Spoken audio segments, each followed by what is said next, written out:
And as well as we see the results coming in tonight, some of those results may be a little slower than others, but why might that be?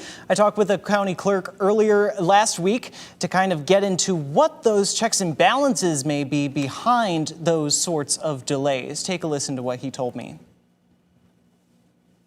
It gets later and later in the night, and you may be looking for an answer as to how these races went before you go to bed. But that can take a bit of time. The biggest thing to think about when you're looking at the time it takes for election results to come in is the number of checks and balances that are happening in this process.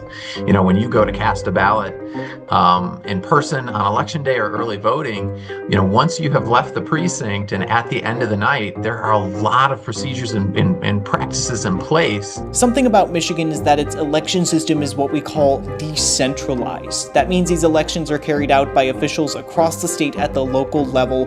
They're all handling their own areas. That includes over 1,600 local and county clerks who are handling elections at the local levels, including like the one I spoke to this past week. We have to go through those steps to ensure the accuracy of this process before we ever get to the results reporting. So we're emphasizing both, but obviously in a battle of speed over accuracy, accuracy is going to win. You'll remember back in 2020, initial results in some cases were delayed for very long times in states that had huge mail-in ballot numbers during the COVID-19 pandemic. Clerks in Michigan can pre-process absentee ballots starting a certain amount of time ahead of Election Day, depending on how big the jurisdiction is. They're verifying the signature has been verified. They're looking at the ballot numbers and verifying all that information. They're verifying the count of voters, and they are processing them through the voting machine, but they're not tabulating those results until the end of election night at 8 p.m. But in any case, there is quite a bit to do before those results can get reported. When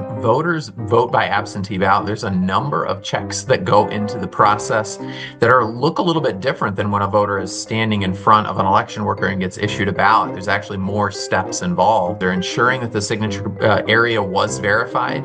They're ensuring that the ballot number that's on the envelope, the absentee ballot envelope, matches the physical ballot in custody.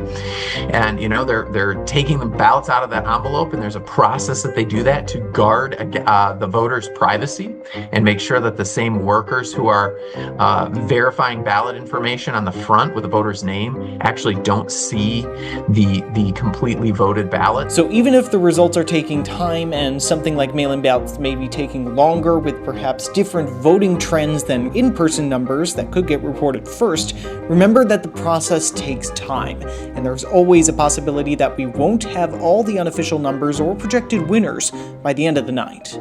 Josh Albertus, 13 on your side.